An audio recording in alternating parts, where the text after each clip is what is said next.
Thank you, Mr. Chairman. You know, I'm really glad that we are holding a hearing about President Trump's affordability agenda, and I'm glad that my Republican colleagues don't seem to agree with President Trump's claim last week that, quote, affordability is a fake word made up by Democrats.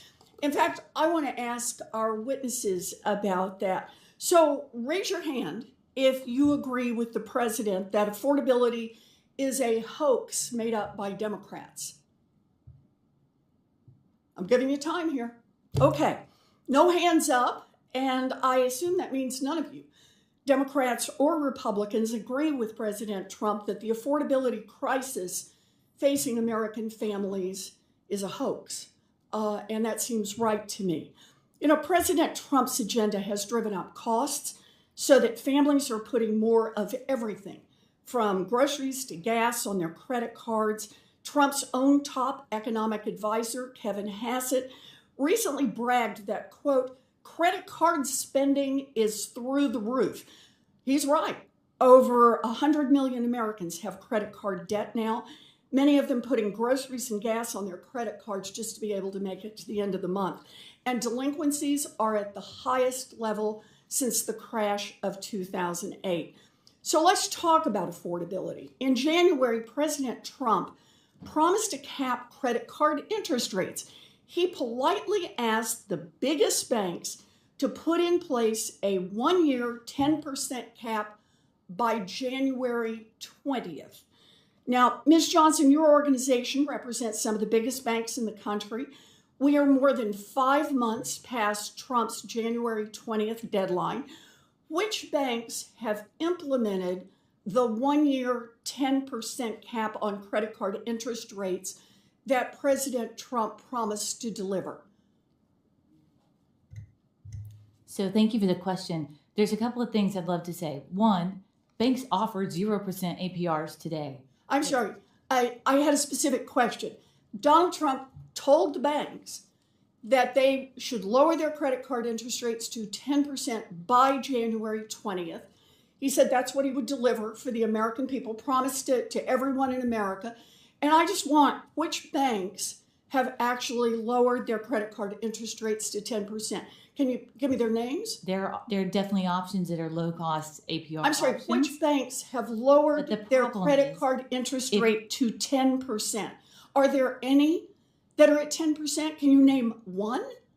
I can tell you that there are options today. Can you name they don't have a one cap bank 8% that has lowered its credit card interest rate as President Trump and no bank wants to cut off credit to has people there been one? With below 800. Has there been one? Including advocates Has there been one? One? There are options in the marketplace for sure, but so not a single one has followed through on what President Trump told them to do. So President Trump and the big banks, they don't provide the 10% cap on credit cards. Ms. Johnson, how much more have Americans paid in interest on credit cards than they would have paid if the cap the president promised had taken effect? What's the number? So again, I want to go back to what's the number? The rate. So we have not done that calculation. I'll bet you haven't done that calculation, but here's the thing I have.